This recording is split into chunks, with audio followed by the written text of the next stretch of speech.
Links to previous episodes are given in the video description, so don't forget to like, subscribe and share the video. The Haunt of Love and Lies. Episode 4. Chapter 28. Killian's point of view. Valerie and I just crossed into your territory along with Adam, Jax, and a few warriors that accompanied us to the council's meeting. I headed straight to the castle. I jumped off my horse, which was being led away by a warrior. I was on my way inside when Mason called out to me, speedily catching up to me. "How did the meeting go?" he spoke as we started for the castle's doors. "Bad" was all I could say. And that was the truth. The fact that the Dark Circle has reappeared in North Central was bad enough, and now, only the goddess knows what they are cooking up now, going after the Phoenix Stones. And that was another problem in itself. Even if my father hadn't given the stone to the Dark Circle, I had no idea where it could possibly be. The best option we've got is the witches. Hopefully, Valerie and the Coven could do some kind of spell to find it, while we prepare the pack for another attack from the Dark Circle. Somehow, that worries me more. Last time they sent a bunch of rogues to find the stone, this time I'm having a really bad feeling for some reason. I stopped in my tracks, turning to Mason. "We need to prepare, just in case there's another attack. Get the bunkers ready, and, please, see to it that the younger wolves triple their training." Mason's wide eyes narrowed. "Is it that bad?" I nodded. "And why will the Dark Circle attack again?" he asked. "I'll explain it better during tonight's meeting," I said to him. It was just then that my eyes caught the metal chains that stood in his hands. My eyes shot up to meet his. "It's the night after tomorrow. You didn't forget, right?" he questioned. "I did. I did forget." I pulled my rough palms to my face, rubbing it tightly. "Elle actually forgot," I said, pinching the skin on my brow and scanning my surroundings. Everyone was moving about, they had begun preparations already. "Well, I can't blame you. A lot has been happening recently. But I think you should be with Thea. It'll help," Mason said. I nodded. I watched him leave. I also made my way to my chamber. I abandoned my clothes, taking a quick shower, after which I wore a fresh set of clothes. The door pushed open instantly, and Morgan walked in, leaning against the wall. "How did it go?" he asked. I sighed, repeating everything I had told Mason and what happened at the Supreme Court. "Why will the Dark Circle be after the stones?" he asked, curiously. I shrugged. "Who knows? I'll need you to take charge of patrolling and the pack's defenses. We need to be on high alert in case we are attacked." Morgan nodded in agreement. "I'll speak to the witches to have a barrier spell placed around the territory," Elle said, again, moving past Morgan when Elle got a whiff of a familiar scent on him. My eyes flashed rage, growling. "Why is Sheila's scent all over you?" Morgan held a smirk. "Maybe because I've been training her." "What training? You really don't pay any attention to her, do you?" He moved from the wall, stalking closer. "Well, since you wouldn't want her to train with the warriors, she asked me to train her instead. And you know me, brother, I don't turn down requests, especially when it's from a beautiful lady." His words provoked Riker and me. Before I knew it, My hands were over his neck, and Morgan was against the wall, smiling carelessly. A sudden knock interrupted us. The door was pushed open in haste. Alan's horror-filled gaze traveled from Morgan to me. He seemed like he had something urgent to say. "What is it, Alan?" I released my hold on Morgan. "It's Rowan." My blood turned awfully cold. "What happened to Rowan?" Morgan spoke first, his voice hard and sharp. "He's dead," Alan said again. "He was murdered." "What?" Immediately, I aimed for the door, heading down to the castle dungeon. Mason was there, along with some warriors. My eyes landed on Rowan's still and cold body inside the cell. He hadn't been moved nor touched yet. What happened to him? I turned to the warriors with anger in my voice. "What happened to him?" I yelled this time when no one seemed to have an answer for me. They all shuddered, before one voiced out. "We do not know." Morgan went inside the cell, his hands inspecting Rowan's dead body. "Very cold, Killian."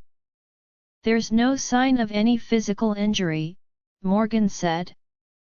"Who was in charge of the dungeon last night?" Few of the warriors indicated. "We were right in front of it, Alpha. No one walked through that door." I went to the entrance doors of the dungeon, and my fingers brushed on the humid floor. There were traces of the melted lock. I ran furious fingers through the thick forest of my blonde hair. Someone was definitely here. "That's really impossible, Alpha. I swear, we were right outside the entrance. No one came in." One of the warriors spoke again, sounding certain of his words. "When was the last time you checked on him while he was still alive?" Morgan stepped out of the cell. "Right before sunset. When I went back to the cell, the shackles laced with wolfsbane that bound him to the wall were off him. He couldn't possibly have set himself free. Someone helped him. And then he was murdered," Mason said. I forced my eyes closed, balling my fists. Rowan was murdered right before we had the chance to question him. Now we will never know who sent him to murder me, or whether Thea and I were the real targets, or maybe Sheila may have been the target instead. I groaned internally.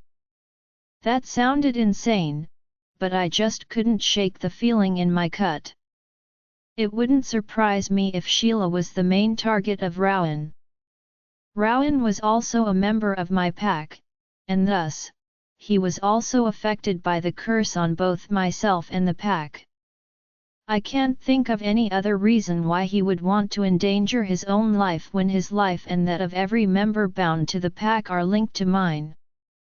Whatever happens to me, they will suffer as well.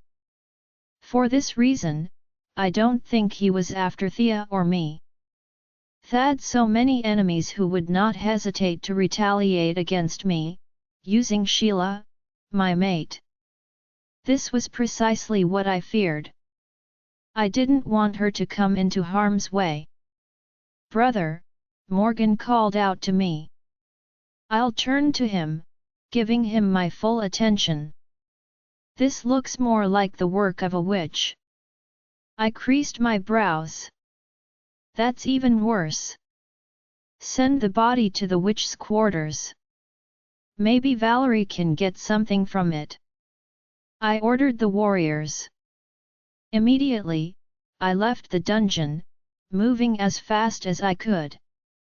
My legs aimed speedily for Sheila's chamber. I felt a pointed pain in my chest that could only be healed upon seeing her, upon having her in my arms. I've never felt the crazed feeling before, and even if I did, I could always fight against it. But this time was different. Riker and I felt like we could both die if we didn't see her. I hated this feeling more than anything, but I couldn't control this urge buried within me. I needed her. I pushed the door to her chamber open. My eyes scanned the large room before falling on the surprised stare of Ria, but no sight of Sheila. The fear within me formed a pointed-edged sword, puncturing deep into my soul. Now, just the utter realization that Sheila could have indeed lost her life at my hands for the stupid crime of attempting to murder me sent a jolt of unfamiliar pain down my spine. Where is she? The urge to see her intensifies. She's in your office, Ria mumbled finally. I stormed out and hastened to my office, which now seemed like an endless, God-forsaken distance away. I reached for the knob, pulling the door open. Instantly, the mouth-watering scent of my maid hit me harder than ever. I walked in, and my eyes fell on the perfectly flawless figure curled up on the wooden long chair, with several books scattered around her. She was asleep. I moved closer, as silently as possible, trying my hardest not to stir her up. God! She was beautiful. The most beautiful creature ever. Her long brown hair fell messily on her face, flowing down to her body, her perfect long lashes imprisoning those enchanting blue depths of hers that were capable of making a man fall deeper and harder. Her full, luscious lips pressed softly against one another, demanding my attention and my kisses. I crouched down beside her, watching her sleeping figure. It was a beautiful sight. My hands pulled up to her face, gently brushing the locks of her hair that covered her heart-shaped face. The tip of my finger grazed her skin, igniting sparks and tingles. She gasped softly in her sleep. She could feel the sparks as much as I could. I wanted her. Riker had begun to incite my thoughts, demanding I pull her into my arms and make love to her right here, and have her bear my mark. Oh, I wish I could. The thought was thrilling. But marking her would only make her bound to the pack and make her a part of the curse. I couldn't do that to her. I never want to cause her any pain. I moved closer to her, my lips grazing her cheeks when her eyes unexpectedly opened, and I fell into her gaze. Just then, I knew I was about to make a terrible mistake. Killian's point of view, her bright blue crystals stared deep into my eyes like they were invading the gates of my very own soul, searching through them, or maybe wanting answers. I still didn't pull away, and neither did she make a move beneath me. Sincerely, I didn't want to pull away, not with that gaze of hers. She was barely realized it. I could feel her hot breath fanning my face while my gaze remained fixed on her. I was trying my best to mask my emotions, to pull up the cold mask that I often adopt when I'm around her, but I was failing. I had fallen deep into the blue waters of her gaze, and I didn't care if I drowned. My life was hers to take if she wished. Sheila stirred a little beneath me, her body pulling up slowly against me, but I still didn't pull away from her. My gaze continued to focus on her. Now her head leveled up to meet my gaze, with her face a breath away from mine. Her nose touched mine. Her heartbeat began to spike. It always did whenever I was this close to her. I released a mental smirk, loving the effect I seemed to have on her. Sheila's gaze had a lot to say, but the way we were positioned against each other, a single careless movement would make those tempting pink lips of hers touch mine. Could you? My beating heart pounding for her alone. The more I showered her with my love, the more I felt Riker battle for control, my canines fighting to pop up and place my mark on he, making her mine. I wanted to, so badly, that I didn't give a double F*K to all the problems that went with my life. My canines were out. Sheila was clutching hard at my hair, her soft body trembling against mine. I was about to sink my canines into her neck when the door flung open without warning, and the first face that came into my view was that of Morgan. He froze, staring at us, and so did one. Even Sheila's body on mine went still. Then the sound of people chattering began to filter into the room. LD forgotten I scheduled a meeting with a few pack members and ranked warriors. My eyes darted quickly to Morgan's. Before I could mutter a word, he turned to the door. He's having a meeting inside. His voice gave no room for anyone to counter. It was only when I heard their steps retreating that I sighed. My eyes scanned the way Sheila was in my arms and the excessive amount of skin that was exposed. The thought of those unmated wolves seeing her in such a state almost made me growl. My eyes trailed up to meet Sheila's round eyes on me. Her tender, soft cheeks had turned a deep shade of red. I couldn't stop the smirk that stole my lips at the abashment that was boldly imprinted on her face. My amusement only made her cheeks color deeper, and her eyes held something that I couldn't make out. She pushed me away, and carefully, I returned her to the couch, watching her as she fixed her dress. My smile is only deepening. What are you doing here? Her soft voice sounded. Perhaps I should remind you that this is my office, I said, leaning against the wall and studying her. She shifted consciously under my stare, her eyes seeming to recognize her surroundings. When I came, you weren't around. So, I decided to go through the books. I nodded, listening to her beautiful mumbling.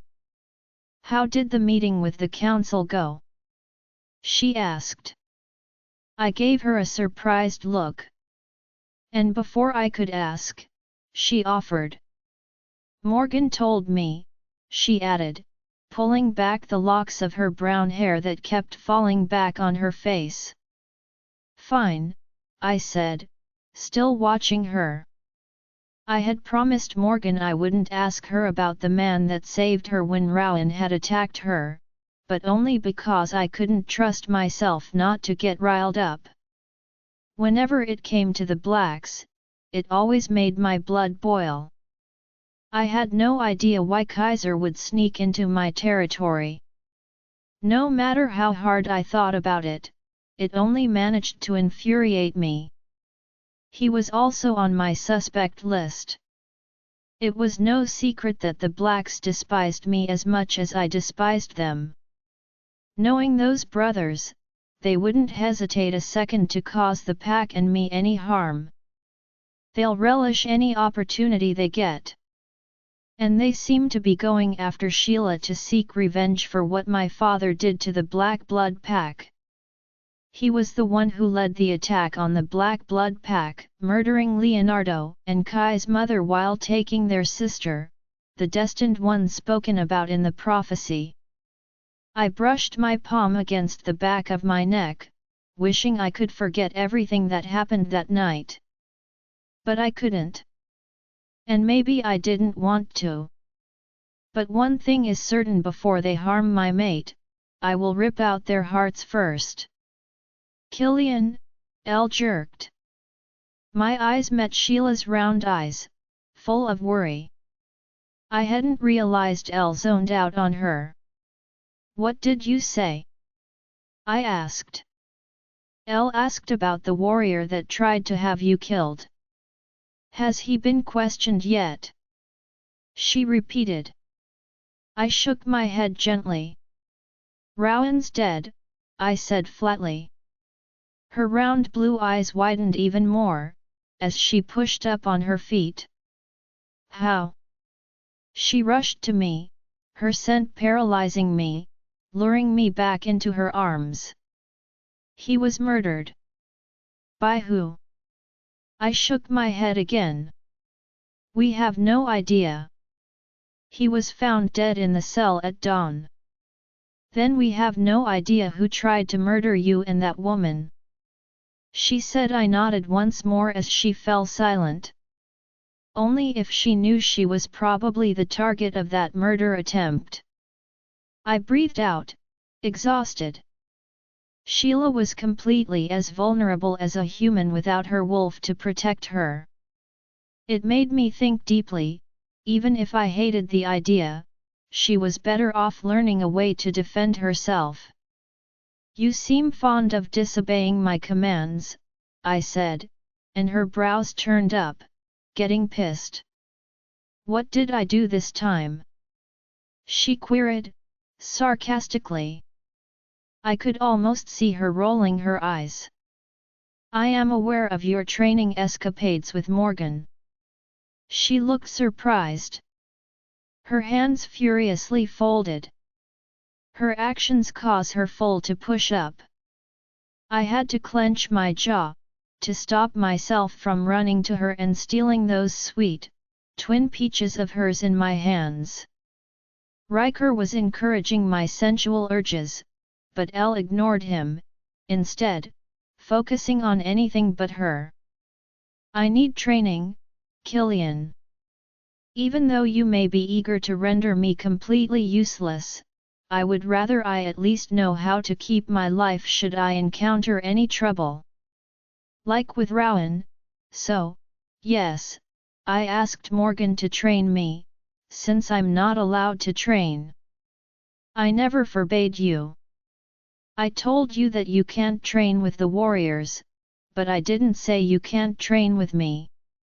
I told her. Her brows were crippled with a frown. What are you saying, Killian? From today, I forbid you from training with my brother. If you want to learn how to defend yourself as you say, then you'll have to train with me. I was doing this solely for her sake, but Riker seemed to be having a different meaning to it, drowning in impure thoughts. You can't forbid me from doing anything. Well, I just did. I shot back at her. She was about to speak, but I cut in. If you don't want your privileges to be revoked, you'll comply. She stared at me, unbelievably, before sighing. Whatever you say, Alpha. I smirked, hearing Riker's snickering. Good. Sheila's point of view. I was strolling down the castle grounds, loving the feel of the cool evening breeze against my skin. I was just returning from Killian's office. I had spent all day there, enclosed in the same space as my mate. Even though we were literally at both ends of his large office, what mattered more was that I was slowly getting involved in the matters of the pack. Even when Morgan, Mason, Allen, and a few other ranked warriors had returned for the meeting, I remained in the office. He briefed them on what transpired at the council's meeting and also told them about the ritual the witches were going to conduct to find some magical stone. A great part of my attention was on the books and journals I was reading through that contained everything about the pack, down to its history. Even though it was all pack business, I couldn't deny the truth that, loved being near him. His presence and scent always seemed to calm me. I released an inward smile, roving towards Valerie's bedroom. I closed my eyes, focusing on the presence at the back of my head. 80, Elle called, concentrating hard to connect with my wolf. Her sudden presence surprised me last night. Usually, young wolves get their wolf counterpart when they turn 16, but mine never came. I had no idea why, and my father never cared to seek help from the pack healers. When I turned 18 and still had no wolf, I gave up on the possibility of having one. I considered it some kind of punishment from the goddess.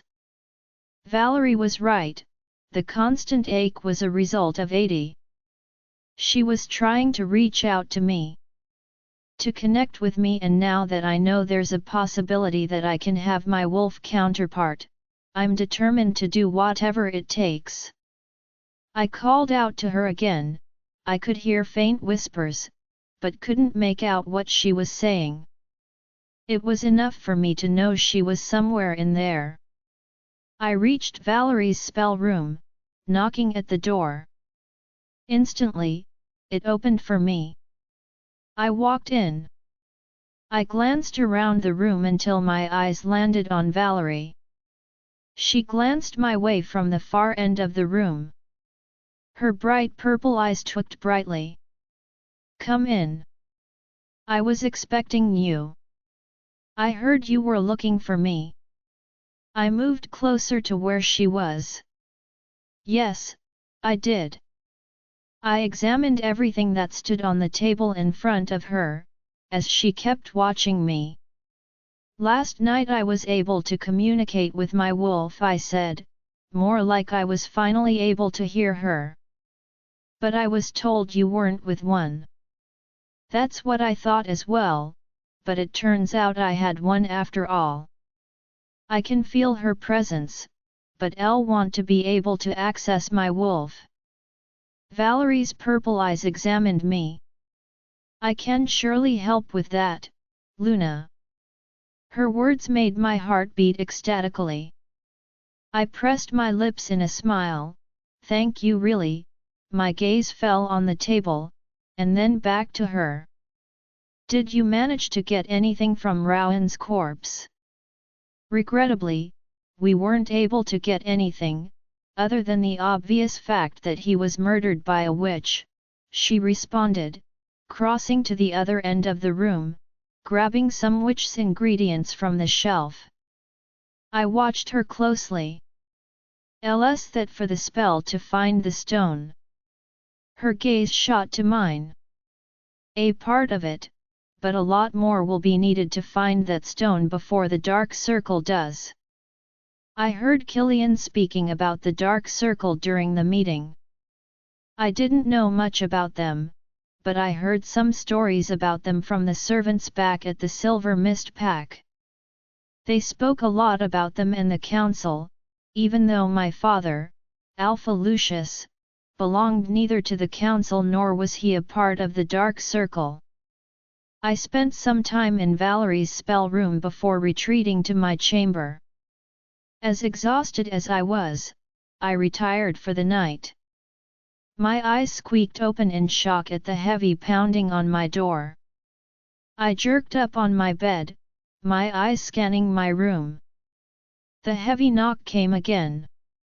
I peered through the draperies covering the window. It wasn't morning yet, almost at the peak of midnight. I pulled out from the warm covers, shuddering at the chilly air that feasted on my skin. The nights were getting colder as winter slowly crept in. I strutted to the door. Unlocking it, I found Ria just outside the door about to knock on it again. "Ria," I was shocked. I looked around the lonely corridor, but there was no one else. "Did something happen?"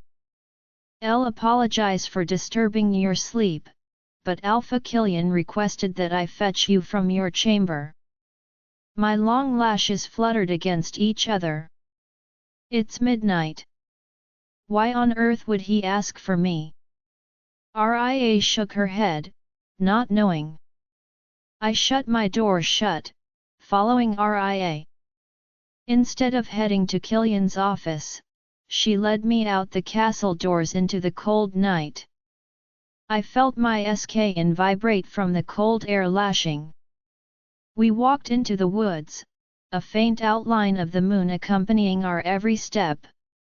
Soon, Ria and I burst out into a wide field. Up ahead was a shirtless Killian. He had his back on us. As if sensing our presence, he whipped his neck in our direction. "Thank you, Ria," he said, his throaty voice blending into the moonlight haze. Ria bowed her head to him, turning to face me. She sent a worried look my way before retreating through the path we emerged from. After watching her back fade into the woods, I turned my gaze on Killian. He had his eyes on the weapons that were lined up in front of him. I couldn't deny I felt my heart double beat. Strangely, a little fear crept into my chest. I glanced suspiciously at my surroundings. We were in the middle of the woods, and only the light from the moon did well to illuminate the surroundings. What were we doing here? My hands wrapped around my body, trying to provide whatever warmth they could, at the same time trying to quell the subtle trembling that had me.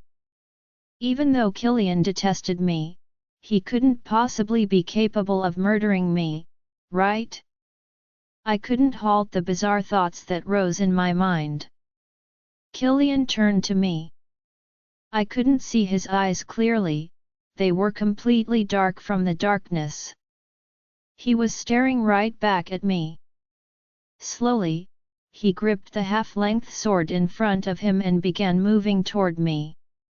His hold on the sword was firm and frightening. In a flash, he swallowed the distance between us, taking a step closer to me. Without thinking, I took several steps backward in fear.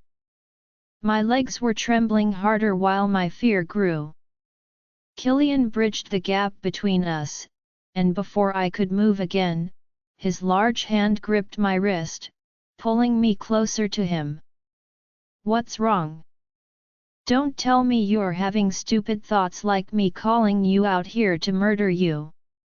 His voice was smooth and teasing. But my drumming heartbeat didn't slow down. "Why am I here then?" He sighed. I couldn't see his face clearly, but something told me he was smirking as well. He led me back to where the weapons were meticulously arranged. "Elle told you I would be the one training you instead." His words made my eyes shoot up. "Wait, you called me here to begin your training," he completed, sounding serious. I looked around at the darkness surrounding us. "Are you serious, Killian? It's midnight. And the perfect time to train," he muttered, his eyes gliding from my head to my toes. "Are you going to train in those?" Well, if I had known I was coming to train, I would have worn something different. "That's fine. You could wear something else next time," he said, crossing his hands on his bare chest. His actions drew my attention to his upper half. I bit my lower lip to prevent any noise from escaping. Killian was the epitome of God's perfect masterpiece. He was a man made by the gods in their image. My eyes trailed from his neck, which stood on the broadest shoulders I've seen, down to his chest and his abs. I found an internal warmth spreading through my body, touching me in places. My breathing became hitched. "My eyes are up here," Killian's voice broke into my thoughts.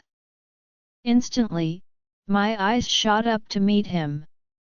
I averted his gaze sharply, feeling my cheeks hot. "Let's just begin," I said. "First I need to know how much you've learned." He threw the short-length sword at me. I managed to catch it before it kissed the earth. I blinked from the sword to him. "You don't exactly have your wolf, so you must find something else to protect yourself. Something that can aim as well as kill." He pointed at the sword, sounding as though he was training me for war instead. Shouldn't we at least begin with a crafted sword instead? No, he sounded firm. That's just fine, now show me what you've got. I wielded the sword in my hands. Killian gestured at me to strike and I did. In a swift motion, he hit the sword from my grasp, his hand clutching my neck, slamming me against the tree. You are not fighting against a human, Sheila. You may be up against a wolf, a vampire, or any other kind of creature. Your grip should be firm, he was speaking, but I swear I stopped listening to him a long time ago. My traitorous heart had picked up a race, and my body was a second away from melting in Killian's arms. His scorching breath on me wasn't helping my case, as my body had a mind of its own. I placed a hand on Killian's chest, and at my action he stopped moving, his hold on my neck softening, and his body pressing hard against my own. His hand on my neck slowly moved up to my face, then got lost in my hair. He leaned closer to me, and my hand walked up to his neck when it felt a certain roughness in his skin. My eyes darted to the spot, and my eyes widened.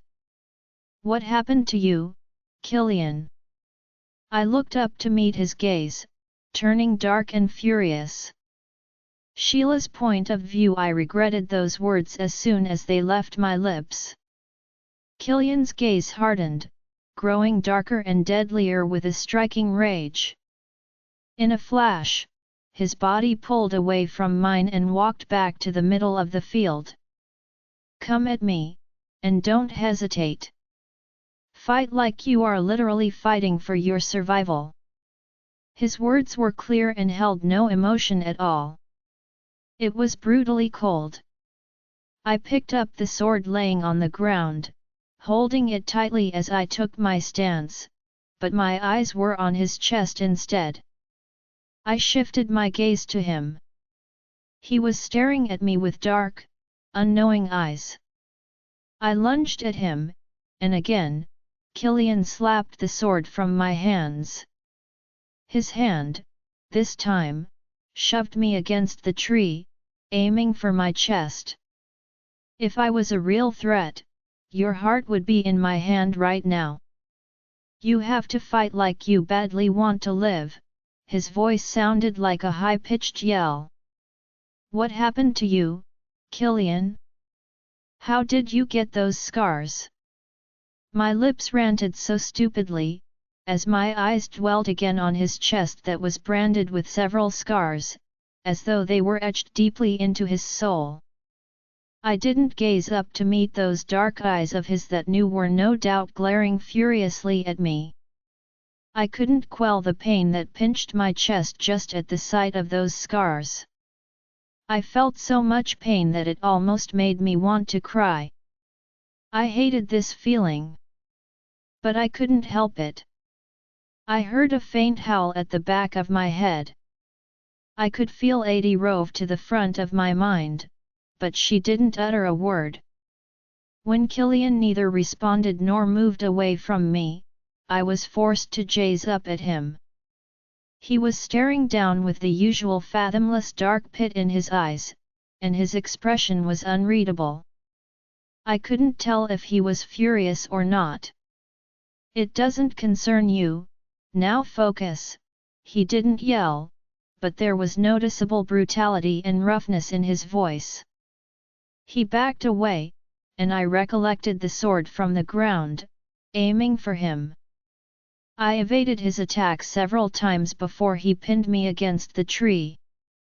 I didn't utter a word about the scars, even though I was dying with so many questions. We kept on training till dawn slowly sneaked in on us. I was exhausted by then. I collapsed on the ground, panting heavily while Killian gathered the weapons. You can rest up before coming to the office. Be on time tonight, he bellowed from afar, before walking into the woods. Right on cue, Ria appeared at my side. She was kind enough to come with some water, which I swiftly gulped down. It must be really exhausting to train with Alpha Killian, Ria stated, but it sounded more like a question. I released a frustrated sigh. You can't even begin to imagine, I told her honestly, as we walked back to the castle. It was far worse than exhausting. He was training me like he was training one of his warriors. Morgan never trained me this hard. Enlil preferred the crafted swords instead, in case he might have forgotten that I was basically a human. I didn't have the super healing traits of being a wolf. If I injured myself during the training, it would take a longer time to heal from the injury. Ria sent me a pitiful look.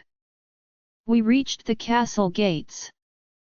I looked around the pack, and everyone was either bustling around or moving about with chains. Is something happening today? I asked Ria, noting our surroundings. Her eyes also scanned around, suddenly turning pale. She dragged on, sounding confused or searching for the right words. It's really nothing. Don't pay any attention to that, she rushed on, going into the castle.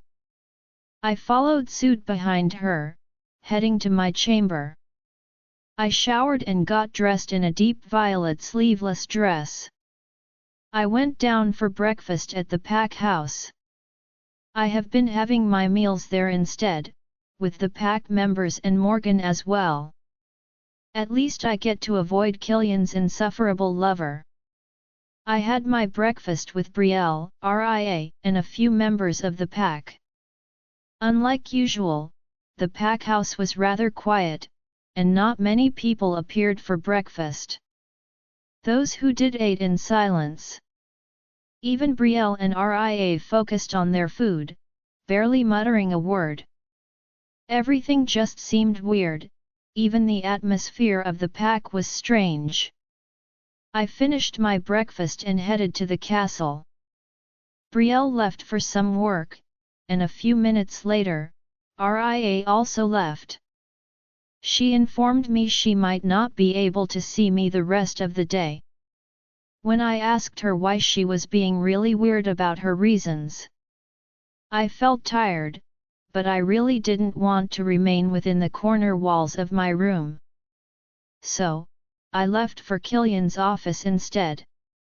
I could not hide the disappointed look on my face when I walked in and couldn't find him in the office. Without thinking much about anything, I buried my head in the pile of books and journals I haven't read through. I had absolutely no idea how time flew so fast. I fell asleep at some point, and when I woke up, darkness had already taken over the land. Killian wasn't in. He didn't come into the office today. It was unlike him, considering he usually locked himself in here. I could not help but wonder if he was avoiding me. Could it be because of what happened during training? I had no idea. I gathered the books I had successfully read through together and stashed them aside. After that, I made my way out of Killian's office. Instead of heading to my chamber, I motioned to the pack house. I was at the castle entrance doors when, from nowhere, Morgan hastened towards me, his huge figure blocking my path. "Morgan, where are you off to?" he asked calmly, but there was a knife-edge tension in his voice that he was trying desperately to hide. His emerald green eyes were impenetrable, like those of his brother. "To the pack house," I replied, taking him in with caution. He looked really awful. His face looked strained, and the skin around his eyes was pale, either from tiredness or from pain. I couldn't really tell. "Have you seen Ria?" I asked. Morgan was quick to shake his head. No, his large hand touched my arm, you should have your dinner in the castle tonight, and as for Ria, I will be sure to send her to you the second I get the chance," he said quickly. He was acting weird. Really weird. Something was going on. I knew Morgan too well. I nodded, not saying anything. And he sighed in relief. I turned back to the castle with Morgan closely behind me when a loud, thundering growl shook the earth, causing the walls to vibrate. I swerved to Morgan. "Did you hear that?" "It's probably some wolf training," he dismissed quickly, leading me back inside. "No. That couldn't be." That was my words were cut off abruptly by another growl, which sent my legs trembling. It was accompanied by a round of several echoed howls. The howling seemed to be coming from different directions in the pack. My thoughts were interrupted when I heard Morgan groan beside me. My blue eyes fell on him. He had his eyes shut as he kept groaning in so much pain. Fear pricked at my skin. I clutched his arms in worry. "Morgan!" Morgan's hand clutched mine tightly, the gates of his eyes still shut tightly together. "Head back to your chamber at once, Sheila." His voice came out breathlessly. I could literally see the pain bathing him. I was about to protest that he needed to see the pack's healers at once, when the thundering growl erupted again, aiming for destruction. The sound of wolves howling in pain rose again in the air, and Morgan groaned louder. It was as if Morgan's pain and the howls were triggered and connected to the thundering growls. It terrified me. I looked around but there was not a single sight of anyone. That was even weirder. "Morgan, I will take you to the pack's healers." Morgan held on to me tighter. "It's dangerous for you to be out here. Go to your chamber now." He was half yelling. His touch on my skin was dreadfully cold. "Sheila, please," he begged in a whisper. His emerald green eyes pulled open, and I gasped. They were glowing a blinding bright green, while dark lines popped in his veins. "Hurry!" At his words, I staggered on my shoes, heading back into the castle. My heart was racing hard against my chest. I closed the doors behind me as soon as I was in.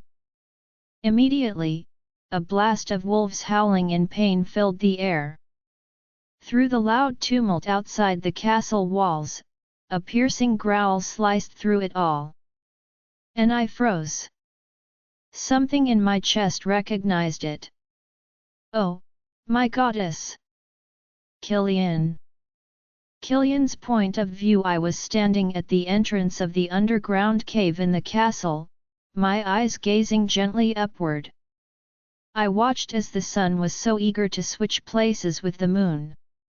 Darkness had already made its arrival known, informing every member of the Crescent North Pack of the mayhem and danger that awaited us soon enough.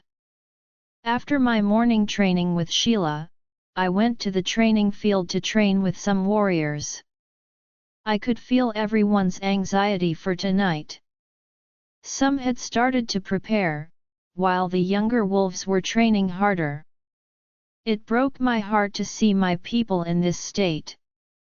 I couldn't concentrate on anything, and I had intentionally avoided going into my office. I knew Sheila would be there. I didn't trust myself not to do something that I'd end up regretting. Just yesterday I almost lost it and almost marked her. If Morgan hadn't stepped in just in time and pulled me out of that insanity, I would have involved Sheila in all of this mess, and being a part of the pack with my mark on her, her life would have also been in danger tonight. As much as my body, soul, and wolf craved her, I had to be with Thea. She was the only one I needed now. The only one that could help us. I groaned, placing a hand on my chest. Valerie's spell on the dark hole in my chest was slowly wearing out. The cavity filled with darkness in my chest had reopened, ushering nothing but pain. I couldn't take it. It kept getting worse.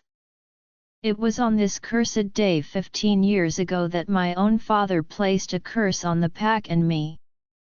This day had always held pain and the deaths in the pack.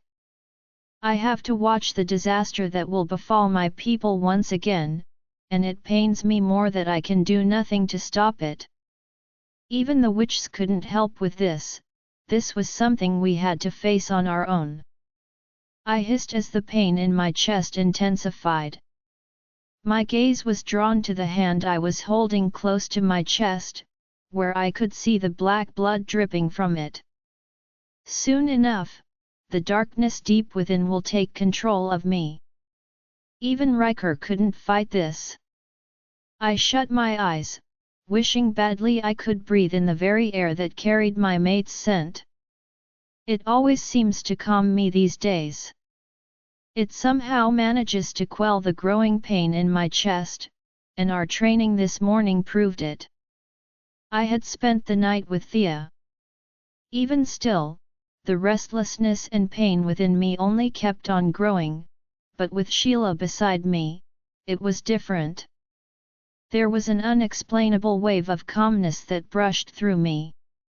I inhaled deeply, feeling warm hands snaked around my waist and a soft body pressed against mine. Pulled my eyes open. My deep irises fell on Thea. Her bright brown eyes twitched brightly. "How are you feeling?"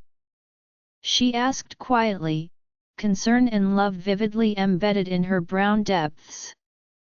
I sighed, engulfing her slender waist in my arms. With Thea, I didn't need to hide anything. It was safe to say, within the short time we've been together, she knows a whole lot about me, about my past with my father, and even my curse. She was so sweet and just the person I needed. The one the pack desperately needed. Her presence next to me, especially on days like this, was much appreciated. It didn't lock the darkness away, but somehow it lessened the pain and gave Riker and me more control over the darkness. "With you beside me, I'll be just fine," I said, trying to believe my own words. Thea smiled sweetly, her hands moving to my neck. She pulled her lips to mine. And I kissed her back. Her moans echoed in my ears, and I loved them. I loved that I could at least give her pleasure. Thea deserved it. She deserved a lot more from me than that, after everything she was doing for the pack and me.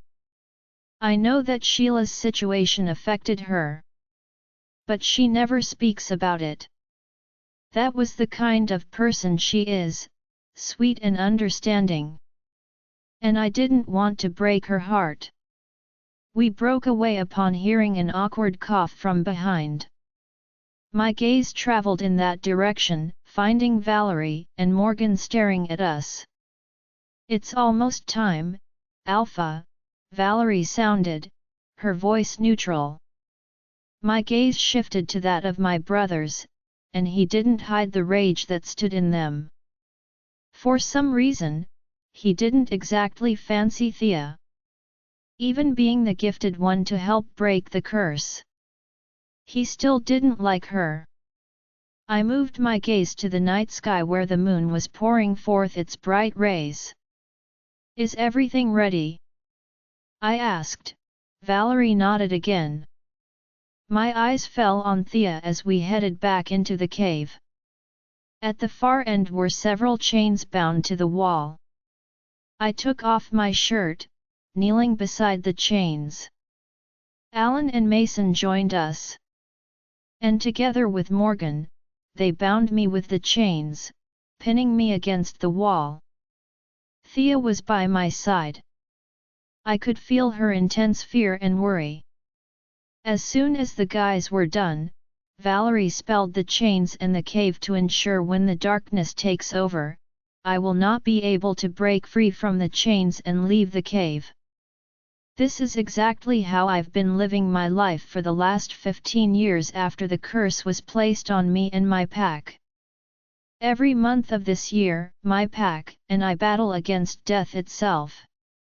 My father, being as vicious as he was, cursed me with a dark hole in my chest. A hole filled with living darkness. It is more like a demon with a deep, insatiable thirst for blood whenever it takes control of my soul. Thanks to Valerie and the witches, they managed to place a spell on me, weakening the demon's control over me any other day. But tonight was different. My sincere wish to the moon goddess is that Riker and I will be strong enough to fight against it, and with Thea beside me, I hope I'll win this war. I really didn't want what happened the last time to repeat itself. I had lost control and went on a freaking rampage into the humans' village. A lot of innocent humans lost their lives, so I really pray I win tonight. I turned to Morgan and the rest. Is everyone in the pack prepared? They all nodded. Not a single soul was spared from the curse. Every member of the Crescent North pack would also experience intense pain tonight. They will all experience a slow and painful transformation into their wolves. LT was far worse than the usual and immediate shift into their wolf counterpart. Only those strong enough survive the pain. The younger wolves were the most affected. Their bodies weren't yet used to their wolves. Sometimes, not many make it through the night.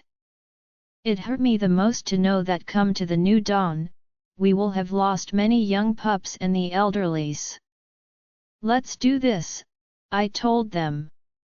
After some minutes, they all left, leaving me alone with Thea.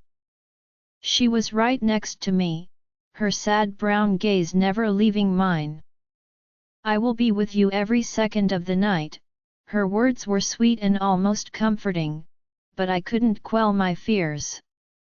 Thea was putting her life in danger by staying beside me in this cave. If the demon takes over, she could be in danger. Everyone would be in danger. My thoughts drifted to my mate. Just the thought of her being killed at my own hands killed my soul. That was my father's true goal in all of this. He wanted me to be the man he was. The beast everyone feared. The heartless monster who was capable of murdering his own mate abused all 3 of his sons and cursed his pack. I shut my eyes to halt the tears, wanting freedom. My eyes met that of Thea's. Thank you. Even though she was in danger of being near me, she still remained here. You don't have to say that. I love you, Killian, she whispered, almost choking back a sob. I wished I could say those words back, but I couldn't. Even if I tried to force myself to, the words wouldn't leave my lips. It somehow didn't want to.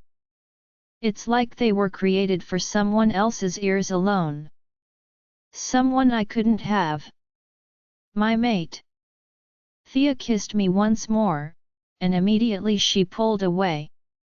I felt a sharp piercing in my soul, and something shook me awake. Something dark is spreading through every bone in my body, infecting my blood with its darkness. I struggled deeper to contain the demon in my chest. But it was far stronger. Without warning, my eyes fluttered open, shining a bright torch of red, and my lips flew open, releasing a thundering growl. Instantly, darkness covered my consciousness. And the demon was free. third person's point of view. Killian felt a pointed piercing in his soul, and something within him shook awake. Something dangerous and dark. It was spreading through every bone in his body, infecting his blood with its darkness. He struggled deeper to contain the demon in his chest. But it was far stronger, wanting freedom and dominance. Without warning, his eyes fluttered open, shining a bright torch of red. Killian's lips flew open, releasing a threatening growl. Instantly, darkness covered Killian's consciousness. And the demon was free. Killian's body vibrated, releasing a loud, threatening growl that caused the earth to quiver. Tiny rocks inside the cave crumbled to the ground as another growl left Killian's lips. His eyes were burning a bright shade of red. He was far from being in control. His subconscious was trapped somewhere within the dark cave of his heart. His bloodshot eyes meant his demon was in control. Slowly, he pulled his head up. His glowing red eyes fell on Thea. In a swift motion, she was up and backing away against the wall of the crumbling cave. Killian's lips released another growl that caused a series of howls from the wolves to reach the sky. Speedily, the chains clinging to his wrists and arms came crashing down. He shattered the chains that bound his neck and went for the one that bound his legs. He felt a deep, insatiable thirst for blood. It was as if there was a cavity somewhere within him that he needed to fill. His mind was completely dark. There wasn't a single remnant of Killian and Riker's thoughts in his soul. In a flash, the doors of the cave were pushed open, and the spell placed on the cave entrance was lifted. Without a second thought, Killian, in his beastly form, emerged from the cave. He felt a different kind of power coursing through his veins as his nails extended into beastly claws and his sharp, pointed canines were out. It was dark and cruel. The witches and Valerie were tending to some of the wolves in the pack house, trying to render as much help as possible, especially to the younger wolves, so they could survive the night. The moon was still shining at its peak. Valerie glanced around. She could feel the ruthless hands of death stalking the air already. Wolves were dying, and it hurt her more that she could do nothing to help.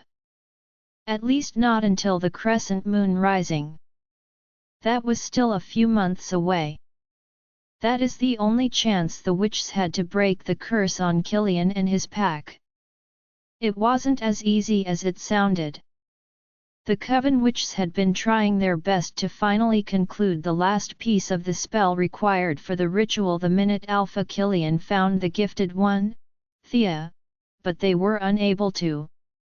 Valerie had no idea what exactly they were doing wrong. But for some reason, the Coven of Witches were still unable to complete the last piece of the spell. Even the best weavers in the Coven couldn't make out the spell. Weavers were witches who had been specially gifted with the ability to create spells. Every witch was born with specific gifts. Some could foretell the future, like Amelie. Others could create spells, some were channelers, and a lot more. Valerie even went as far as meeting with some of the best weavers in the whole of North Central, but none could help with the ancient grimoire of Fiona. She was a witch from the powerful ancestral clan and was also one of the head witches of the Crystal Fortress. Valerie shook quickly from her thoughts when she noticed Alan hastening towards her inside the pack house. He had a gravely terrified look on his face. It caused Valerie's heart to skip a fearful beat. Her eyes gouged him as she hurried to his side. "Alan, what happened?" Her gaze scrutinized him. Just like every one of the pack members, he was suffering as well. She noted the dark lines that appeared on his veins. Valerie crimped her brows, waiting for Alan's next words, which would almost certainly be bad news. He's not himself, that thing has taken over and he has escaped from the cave. He has gone on a rampage. Valerie's eyes widened. That is impossible. She whispered in confusion. Killian couldn't get out of that cave, even if the demon within him had taken over, he couldn't possibly escape the boundary spell that she placed on the cave. She hastened to the cave with some witches as they approached the cave. The sight before them made Valerie's body quiver. Blood splatters were soaking the earth, and before them was Killian. Only it wasn't him, but the beast at work. He was surrounded by Morgan and some pack warriors, who were trying their hardest, risking their lives to subdue him. And Killian was fighting against them. One by one, their bodies thrashed the earth, and his sharp claws went into them. Valerie scanned around for Thea. She was supposed to be with Killian. The presence of the gifted one was supposed to weaken the effect of the curse, making the demon weak. But she couldn't find Thea. Valerie turned to her witches, giving a small nod to them. On cue, the witch spread around him, surrounding him while the warriors retreated behind them. Killian's bloodshot eyes scanned around them, a murderous glow sparking within those killer eyes as they twitched in glee. One could see the thirst for blood in those eyes of his. Immediately, Valerie and the witches began chanting, their chants echoing into the night, drawing their magic from the powerful moon while it watched silently from its dwelling. The witch's chants were affecting him badly. Killian's hands covered his ears as he crumbled to his knees, his eyes shutting, as the witches began to move closer to him. Their chants held immense power, and the demon within Killian was fighting against it. Fighting to stay in control. And it won. Everything happened in slow motion. A thundering growl erupted from the demon's lungs, causing a quake to slice through the earth. The earth shook angrily, resulting in an endless quake that spread throughout the Crescent North Pack, destroying everything in its path. The witches that circled closer around him were thrown off balance by the earth trembling, and as quickly, Killian escaped them, dashing into the thick woods. Valerie and her witches, along with the warriors, scattered around the pack territory in search of Killian. She had also sent some witches to block all borders that led out of the pack's territories so he couldn't cross them. The pack was determined to prevent Killian from leaving the pack territory at all costs, especially in his beastly form. Otherwise, the lives of many humans in the village would be in danger. The curse on Killian and the pack could also be exposed. They all knew what was at stake, and they couldn't afford that. Many of the pack's enemies will no doubt use this weakness against the pack. Valerie met up with Mason and Morgan. They still haven't found Killian. Together, they kept on searching until one of the witches was able to track the demon. Valerie alerted the pack's warriors and also the witches to head towards the east side borders of the pack territory. They went into the woods, trailing after the demon. By the time Valerie arrived with the witches, there were several bodies of the pack warriors scattered around the meadow. Some lay motionless on the ground, while others appeared injured. But no sight of Killian. Her eyes narrowed in on Alan from afar. Valerie rushed closer to him in speed.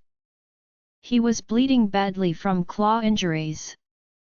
Without delay, she placed her hand on him, whispering a few words, and his wound was healed. What happened? Where's the alpha? Valerie asked, and just then Alan's eyes widened. What is it, Alan? She questioned again, as he struggled to his feet. We need to find them. He sounded in a panicked tone. Them? What are you saying? She tried her hardest not to yell. It's Luna, he spoke fast. Elle don't know how, but she was here a few minutes ago. Killian as well. He took her. He yelled frustratedly, tugging his black hair. Sheila is in danger. Alan and Valerie began moving, while the rest of the warriors and witch spread out into the woods. Her heart was racing hard. It was dangerous for Sheila to be with Killian in the state he was in. She was worried for both Sheila and Killian, knowing full well Killian would never forgive himself if something terrible happens to her. He wouldn't forgive himself for hurting her. Suddenly, a sharp scream pierced through the woods. It belonged to Sheila. In a haste, they rushed out of the woods, stepping into the clearing field, and Valerie stopped dead in her tracks, not from the sight before her, but at the overpowering magical energy that floated in the air, which certainly wasn't from her. Sheila's point of view. I was so restless. My legs kept pacing back and forth across the floor of my chamber. I couldn't sit still. There was no way I could even fall asleep. The loud growls and howling penetrated through the wall of my chamber. At every painful howl, I felt pain, as if something in my chest was being ripped out. I had no idea what was going on out there, but with how Morgan's broken gaze held so much pain and fear, it was something really dangerous. My heart kept on racing, thinking about Killian. Somehow, I felt as though those thundering growls were his. It was like he was in some kind of pain. They sounded so desperate, almost like a broken cry for help. My legs collapsed on the humid floor at the thought of Killian in pain. God, I need to get to him. I needed to see Killian so desperately. My legs charged with unrecognizable energy, and I was up on my feet. When I left my chamber, there wasn't a single soul in the castle. I left the castle walls, moving into the darkness. I gazed around, having no idea where to search for Killian first, or at least for someone that could help me get to him. I was on my way to the pack house when the familiar thundering growl shook the earth. I veered around without hesitation. I concentrated on the loud growls. They led me into the woods. I kept on following the growls until they died. I listened more, but I couldn't pick up anything. I could barely see my surroundings. The giant trees had broad branches that formed some kind of canopy in the woods, making it almost impossible for the moon's guiding lights to peer through. I was lost. I went straight ahead, but after a while, it felt like I was wandering in circles. An unrecognizable rage and frustration intensified within me. It was then that I heard faint sounds protruding from somewhere. It was near. I followed the sounds, and they led me to a large meadow. Instantly, I froze dead on my spot. For an unbelievable second, I couldn't move a muscle. My blue eyes were widening as they took in the horrid scene before me. Warriors gathered together, charging cautiously at a figure in the middle. Another careful look and a lazy gasp left my lips. It was Killian. But it wasn't exactly Killian. He was different. He looked different. His eyes were not the usual amber pair, now they glowed a terrifying shade of red, with the murderous intent to kill. His pointed canines stuck out from his lips, his claws were out as well, dripping blood. What was happening? The warriors braced themselves, and in an instant, lunged at Killian. One after the other, Killian shoved his sharp claws into them and sent them flying across the meadow. I flung a hand to my lips in shock. Something was wrong. Killian couldn't possibly be attacking his people.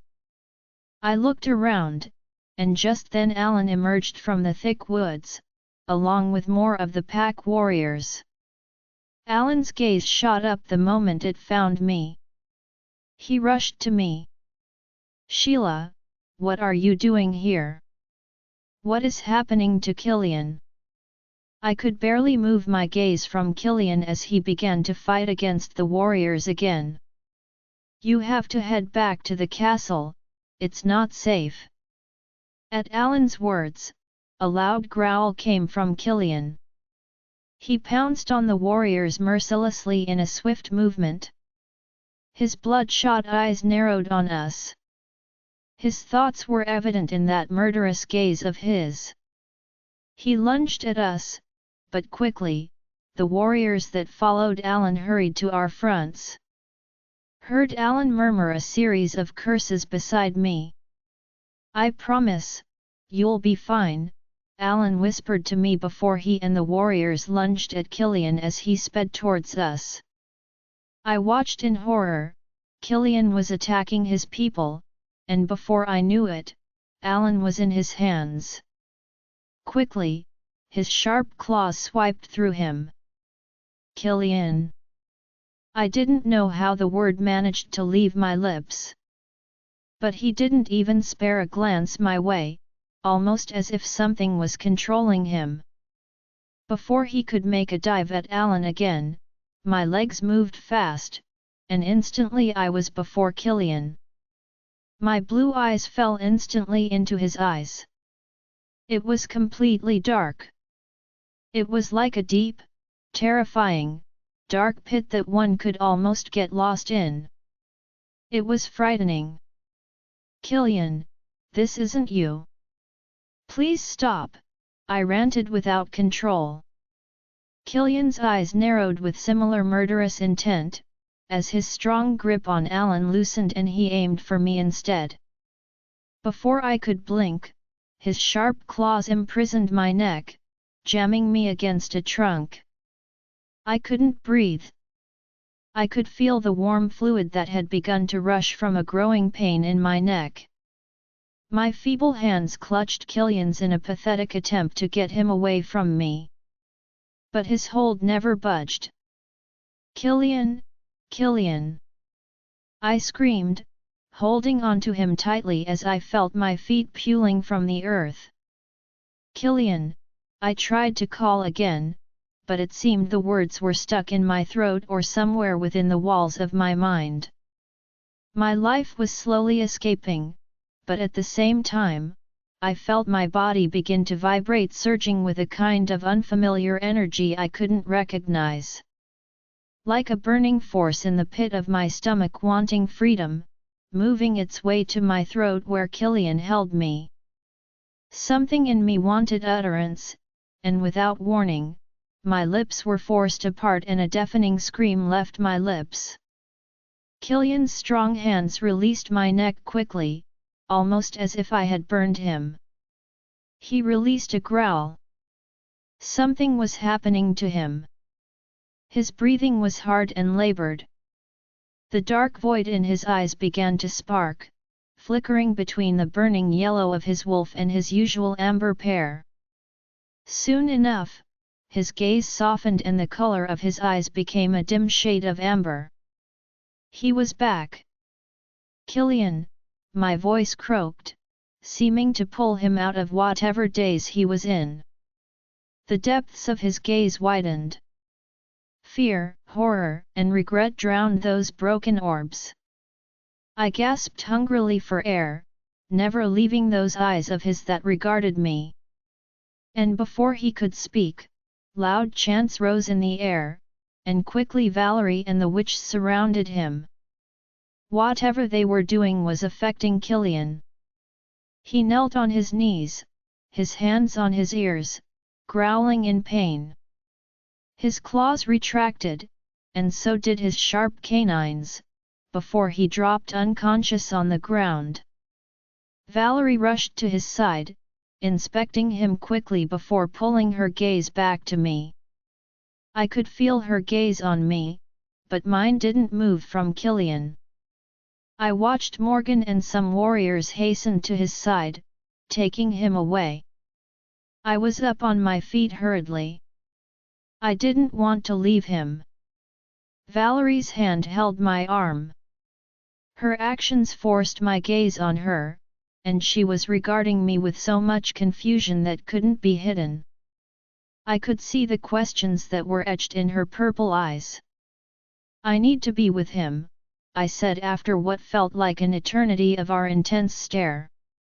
"You are bleeding," she said, her hand pulled up to my neck where Killian had clutched. She muttered a few words, and the pain vanished. After that, we both trailed after Killian's unconscious body. Morgan and the warriors took him to his chamber. I followed them inside. Killian was in a horrible state. Aside from the blood that smeared his body, there were traces of black, thick fluid on his chest, like he was bleeding somewhere there. It pained me. I wanted to relieve him of whatever pain he was going through. I couldn't stop the tears that rushed from my eyes. He was placed on the bed, and was about to move closer beside him when, from nowhere, Thea came bustling from the door in tears. She collapsed next to Killian, sobbing profusely. "Where were you, Thea? You were supposed to be with him." Morgan was screaming in a rage.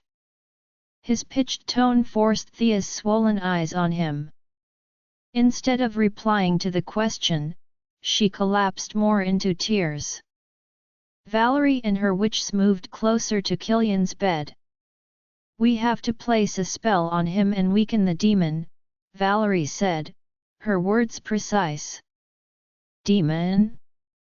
What are you talking about, Valerie? What demon?" Elle asked. Everyone's eyes turned to me as if just realizing I was in the room. I stared back at them, still awaiting an answer to my question when Thea's voice sounded sharp. "What is she doing here?" she yelled. "Killian doesn't need you, so get out of here." I was infuriated by her words. If it was any other day, I would have probably responded to her. But my priority was Killian.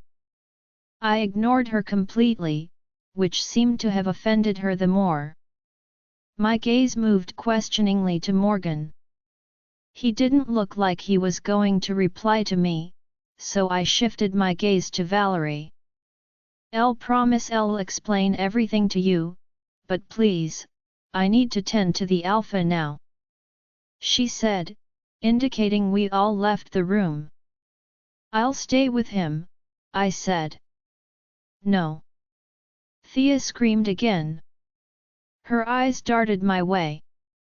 "I will be the one staying with him." Morgan's eyes flashed rage. He was about to speak, but Thea cut in. "I am the one he needs more, the only one who can help him," she muttered, leaving no room for argument. What she said seemed to have silenced everyone. Morgan sent me a pleading look, and I felt like dying, leaving my mate with his lover. I should have been the one next to him. I waited for Valerie just outside his chamber with Morgan, and in a short while, she came out with her witches, while Thea remained inside. "How is he?" Morgan asked. "I have done the needful. We just need to wait till he wakes up," she replied, instructing her witches to help those wounded. Someone please tell me what is happening. Valerie's watchful eyes met mine. Do you want to know the truth? Her question startled me a little. Morgan's gaze held mine before shifting to Valerie, disapprovingly. Killian wouldn't, I interrupted him. Yes, I want to know exactly what happened to Killian. She nodded. Come with me then. I don't know why, but something within me churned, knowing LD probably not be able to take whatever truth Valerie had to tell me. Sheila's point of view. Valerie had just asked me if I wanted to learn the truth. The truth? About what? Deep down, I wanted to know the truth about everything that was going on. It seemed as though a lot was being hidden from me. I followed behind Valerie as quietly as possible into her spell room as my thoughts played on in my head. For some reason, the room felt as cold as ice. I could feel chills running down my spine and there wasn't even a single window left open. It could just be because I knew whatever truth the witch was about to tell me couldn't be pleasant, whatever it may have been. What is it you want to know? She jogged me out of my thoughts with her question. Everything that is being hidden from me about the pack and Killian.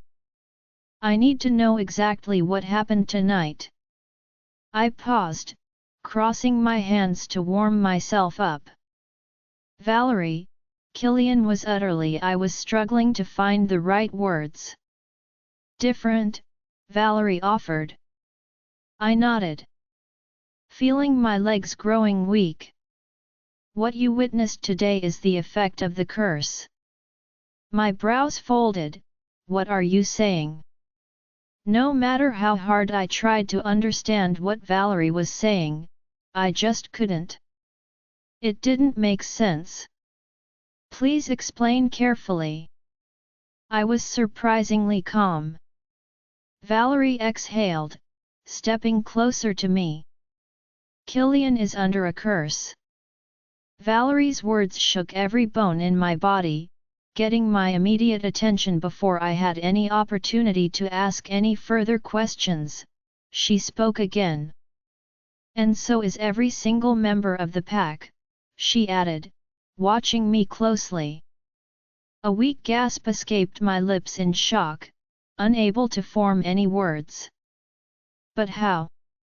I had a lot of questions grazing my mind. It's a very long story, Luna.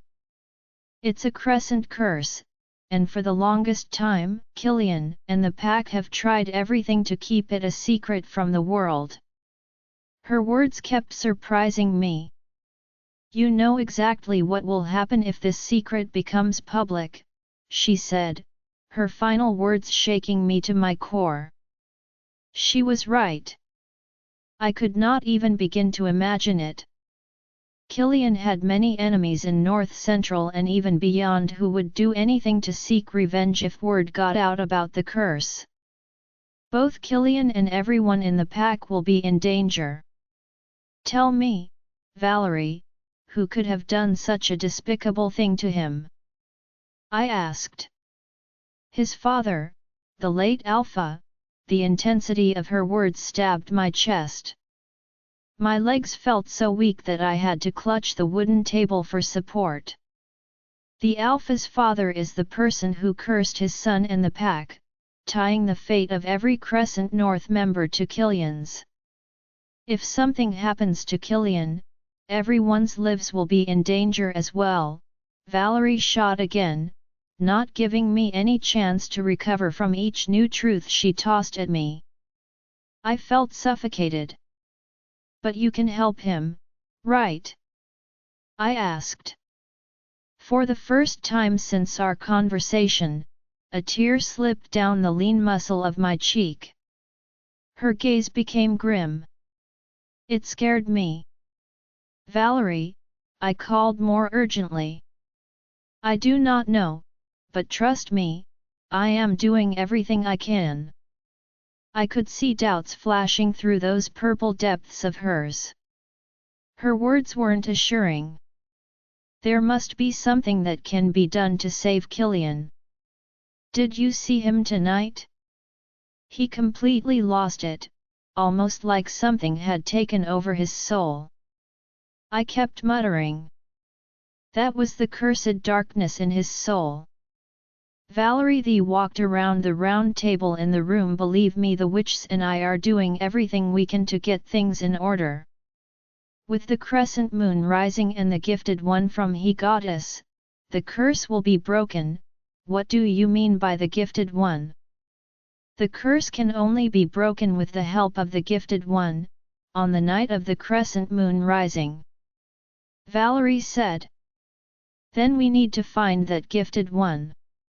We already have, it's Thea, Valerie informed me. For a distressing second, I froze. What? My voice echoed within the walls of my mind, and suddenly everything made sense. Her presence in Killian's life, the intense bond they shared, and why she said Killian needed her. I couldn't stop the tears that welled in my eyes. I felt an uncontrollable pain in my chest at everything Valerie just told me. Sheila, she motioned to me. I could only watch her from my glassy vision. She looked like she had something more to say, something serious. I didn't know if I could take more of the brutal truth. I felt useless to Killian. There was not a single thing I could do to help him and the pack. Nothing. Back at the meadow with Killian, Valerie started, her eyes revealing far more than her words. It was as if she was contemplating something that didn't at all make sense. Did you? She paused. What? Elle asked, waiting for her to speak. She hesitated before shaking her head. Don't mind me. I thought I felt something back there, I nodded. I broke my gaze from her to the door. One of the witches strutted in. She bowed gently to us. How is everyone? Valerie questioned her. A few lost their lives. While we managed to tend to the injured warriors and members, the witch said. I left the spell room, roving to the pack house. The whole place was in disarray. Some injured wolves were being taken care of by the pack's healers and the coven witches. From afar, my eyes took in Ria.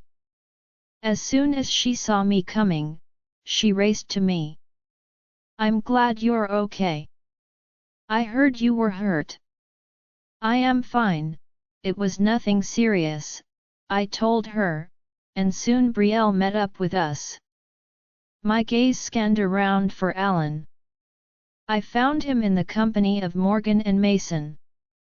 I joined them, even though there was no way I could help Killian and the pack with the curse. There was much that needed to be done, and in Killian's absence, I had to help in any way I could. I helped out with the injured while everyone prepared for the burial of the dead wolves. It broke my heart when I realized many of the dead pack members were the younger wolves. Gosh, I had a lot of questions regarding everything I just discovered about Killian and the pack. And I didn't know anything about my mate.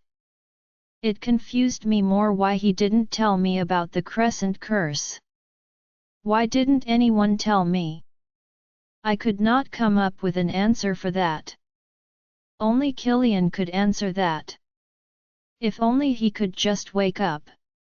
It's daylight already, and he still hasn't regained consciousness. It seemed normal, but it scared me deeply. I fought back my tears as I made my way to his chamber. Elle couldn't even be by his side. Thea has been there since dawn. As I moved closer to his chamber, Morgan stepped out. He hasn't even woken up yet? I asked. Morgan shook his head, watching me. I returned his stare, Why didn't you tell me, Morgan? I finally asked the question, choking my thoughts, but maybe I was asking the wrong person. I was indubitably sure Killian must have forbidden everyone from telling me. Trust me, it's nothing personal. There was no point in troubling you with such things. You were better off not knowing. How could you say that? Killian is my mate regardless, I bit out. And that's precisely why you shouldn't have known. It hurt much worse knowing you can do nothing to help him. His words were the absolute truth. It hurt much worse to know I could not help him in any way. Go in and see him. I am sure it'll do him a lot of good. Morgan said. Thankfully, Thea wasn't around. I went into his chamber.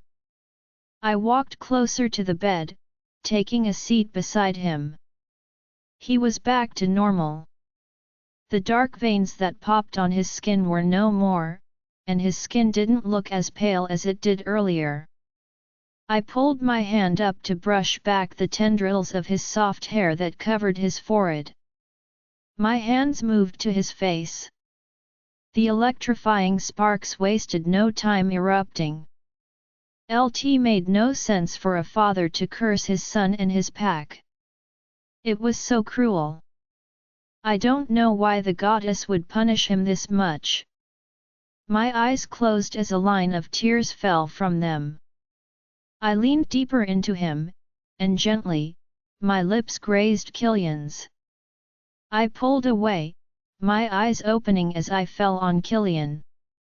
To my surprise, his amber eyes were wide open, staring at me with those fathomless depths of his. Killian's point of view. I felt a warm feeling on my lips as intense sparks kindled within me. Slowly, my eyes pushed open, and the first thing they found was Sheila's face, inches away from mine. Her warm, slender hands were over me. She pulled her eyes open and they connected with mine. Her eyes went round, her lips stole a smile. Killian, she called softly, and looked around to realize we were in my chamber. How did I get here? I couldn't remember anything from the time I was in the cave with Thea. My eyes broadened, recalling the demon took control over me, but everything after that I couldn't remember. The door squeaked open, Morgan came in, and beside him was Alan. Thea raced through the door, and in seconds she was in my arms. Killian, I'm so happy you're fine.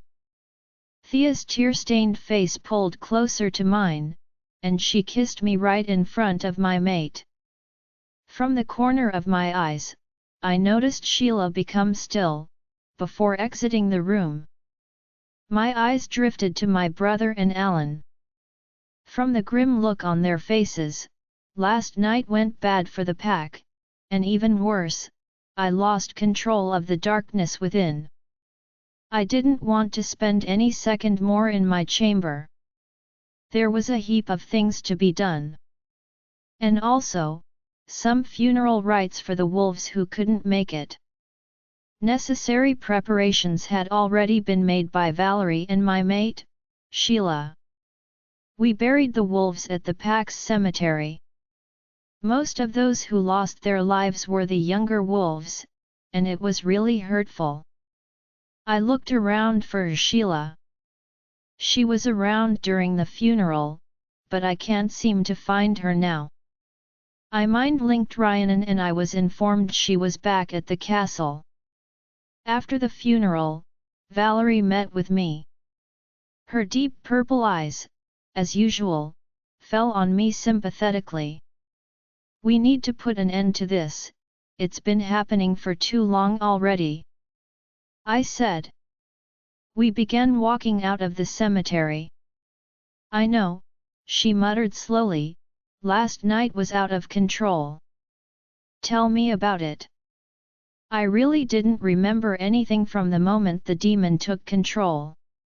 I had no idea what I had done.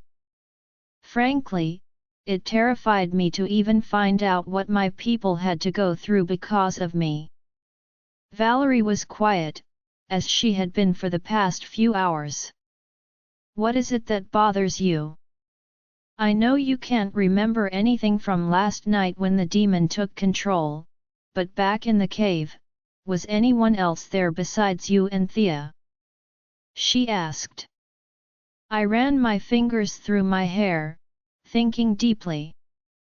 It was just Thea and me.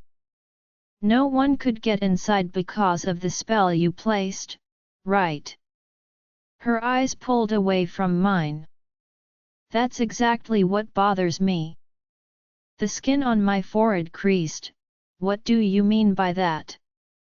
With the spell L placed, no one could have left the cave, or entered as well, but you did.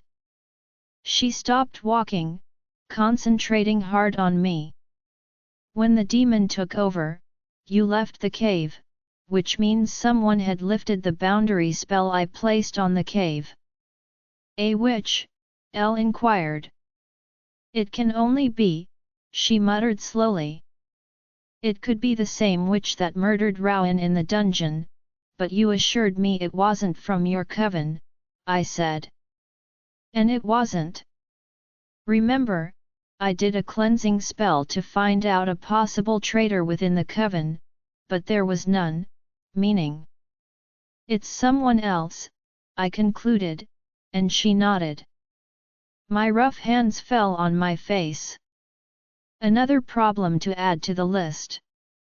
The Luna knows everything, Valerie said, drawing my attention back to her. Before I could speak, she said, I told her. She saw everything that happened last night. There was no point in keeping the secret anymore. She's your mate, and something about her feels completely different. I stopped listening to Valerie, my heart picked up an insane speed within my ch3st. Sheila knew everything. I couldn't think straight. How on earth did she see everything? I have no idea. The warriors and witches tried to find you. By the time we found you, the demon had her. It almost killed her last night. That's all I know. She studied me. No one knows what happened between you two, but by the time we arrived, the demon was gone, and I felt something. I swear I did. She paused for a moment before returning her gaze to me. I have a gut feeling there's something we are not doing right, and I'll find out. Valerie left for her quarters, and I headed to the castle. To my mate's chamber. Without knocking, I walked in and found her staring into the mirror in a daze. It took a long minute for her to notice my presence, and once she did, she slowly spun around, giving me the opportunity to gaze into her lucid blue eyes. Killian, she said, softly. I could not even imagine what would have become of me if I had hurt her last night, or even worse, killed her. There was a stinging pain in my ch3st, even Riker felt it too. She moved a step closer to me, her scent dancing in the air, completely distracting me for a minute. How are you doing? I heard you were all injured last night, I voiced. She didn't reply, instead, she sent me a gaze that held so many questions. Why didn't you tell me about the curse, Killian? I am your mate, her voice vibrated. She was in pain. I wanted to run over to her and wrap her in my arms. I wanted to kiss away her pain and sadness. There was no reason to, I said, my words hurting her all the more. But I didn't mean it that way. There was no point bothering her with these things. What happened last night made it crystal clear to me how much of a danger I was to Sheila. It also reminded me that not only my life was at stake, but also the lives of every member of my pack. I couldn't be selfish. Thea should be the one by my side. She should be the one I truly love. I realize there's no way I can help you and the pack with the curse, but a tear slipped down her cheek as she struggled for her next words. Something deep within me churned at her teary sight. I hated seeing those sad tears escape her gorgeous eyes.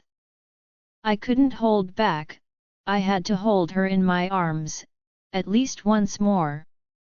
Then I would back away, pretend she didn't exist, but just this once was all I needed. Before I knew it, my legs were on the move. I approached her, but she took a step back. "Please, just don't move," I said in a soft tone. To my surprise, she obeyed. I stood before her, leaving no space between us. I cupped her face, and slowly brushed the pad of my thumb on her delicate cheek, staring deep into her eyes. Sheila leaned into my touch as my thumb traveled to her bottom lip, brushing against it. Sheila released a subtle moan and absent-mindedly opened her lips in invitation. I found myself leaning into he, aiming for her luscious soft lips. My lips felt her warm ones, and I couldn't help but moan softly at the tingles that erupted throughout my body. Her lips danced beautifully with mine. Her soft moans were music to my ears. I loved everything about her. With her sweet honey kisses and tender caresses, Sheila wrapped her hands around my neck, and I wrapped my strong hands around her small waist. Her pristine body was pinned against mine as if it was in my warm embrace.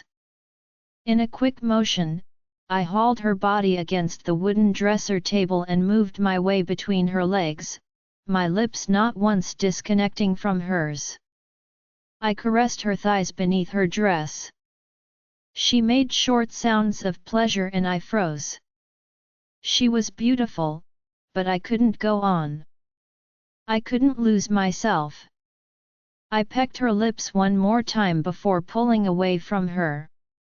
Riker and I died, seeing the hurt in her beautiful, brilliant blue eyes. She looked so fragile and heartbroken. Her eyes held more questions.